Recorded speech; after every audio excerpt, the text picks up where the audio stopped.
사회는 크게 변하려고 하지 않고 조화와 안정을 유지하며 진행되어 가고 있다라고 하는 그런 주장을 하는 입장입니다. 네 번째, 사회 문제나 갈등은 사회 구성 요소가 제대로 기능을 수행하지 못해 발생하는 병리적 현상이다 라고 주장합니다. 병리적 현상이라는 건 말 그대로 병적인 현상, 즉 질병과 비슷한 현상이다 라고 이해하면 돼요. 그러니까 뭐 혁명이라든지 뭐 사람들 간의 다툼, 노조 갈등, 뭐 사회적 문제가 발생하면 기능론에서는 이렇게 바라보는 거예요. 저거는 우리의 구성 요소들이 잠깐 제 기능을 발휘하지 못해서 생기는 병리적인 현상이야. 일시적이고 잠깐 흔들리는 그런 현상이지 우리 사회는 유기체이기 때문에 항상성을 가지고 있어. 그래서 언젠가는 그 제자리로 돌아올 거야 라고 보는 것이 기능론입니다. 그래서 기능을 수행하지 못해서 이런 갈등이 발생했기 때문에 제 기능을 회복하면 뭐가 가능하다는 거예요. 회복이 가능하다는 거지. 그리고 혁명이나 사회 변동은 잠깐 일어나는 일시적이고 또 어떻게 보냐면 급변하는 그런 것이 아니라 점진적으로 천천히 점차 변화하는, 천천히 사회가 변하는 것이지 이 사회는 항상 유기체이기 때문에 항상성을 가지고 있어 라고 주장하는 입장입니다. 이 기능론에서 바라보는 사회, 이런 식으로 기능론으로서 사회를 이해했을 경우에는 장점은 사회 각 부분 간에 나타나는 뭐예요? 질서와 조화를 설명하기 좋죠. 각 그 시스템들이 맞물려 돌아가는 거를 잘 설명하고 있잖아요. 유기체적으로. 하지만 이 이론에 한계가 있습니다. 비판받는 점. 사회 갈등이나 변동의 중요성을 간과하고 있어요. 이 사회 갈등이라는 게 무조건 단점만 있는 게 아니거든요.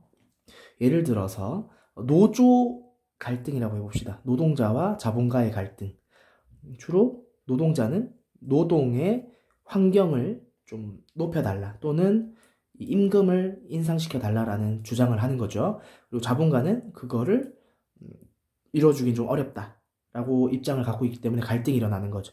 이러한 갈등이 일어남으로써 또 이 갈등이 조정되면서 우리 노동 환경의 질이 개선되고 또 임금이 인상되고 또 자본가는 더 열심히 일하는 노동자들을 통해서 생산성이 향상되고 이런 식으로 더 좋게 사회가 나아가는데 한 밑바탕이 될 수도 있는 거죠. 이 사회 갈등이. 그렇기 때문에 무조건 단점이라고 볼 수는 없는데 이런 사회 갈등을 어떻게 취급하는 거예요? 기능론에서는. 병으로 취급하는 거지. 잠깐 우리 사회가 아픈 거다.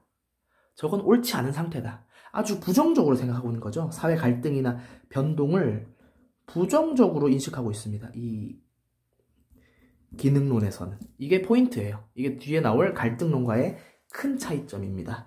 혁명과 같은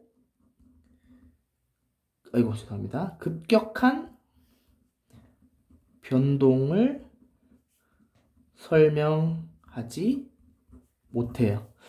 이 기능론에서는 사회가 유기체이기 때문에 항상성을 유지하고 변화하지 않아요. 근데 사회에서는 실제로 혁명이 발생하잖아요. 시민혁명, 산업혁명. 이런 혁명을 기능론적 입장에서는 설명하기가 어렵다는 겁니다. 왜냐? 사회는 일시적으로만 변하고 그 변하는 것도 아주 천천히 점진적으로 변한다라고 말하고 있기 때문에 급변하는 변동을 설명하긴 어려운 이론이다. 세 번째, 사회의 안정을 강조함으로써 기득권층. 기득권층은 뭐냐면 이미 권력을 갖고 있는 층, 사회적인 파워를 갖고 있는 세력들을 말해요. 경제적으로든 사회적으로든 정치적으로든 어떤 권력을 갖고 있는 사람들이 있잖아요. 이 권력을 갖고 있는 사람들은 이 사회가 변동하는 걸 싫어합니다.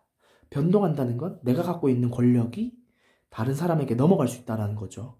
그러면 기능론에서는 이 사회가 각자의 기능을 수행하도록 요구해요.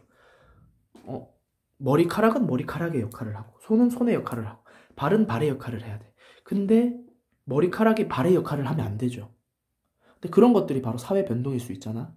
그런 것처럼 기득권층은 기능론을 이용해서, 야, 너희는 계속 니네들 역할을 해. 난 계속 기득권 세력을 유지할게.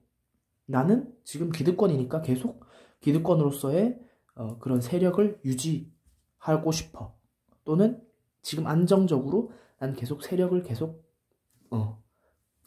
갖고 권력을 누리고 싶어 라고 이 기능론을 이용해서 이야기해버리면 비기득권층과 사회적인 약자들은 할 말이 없는 거죠.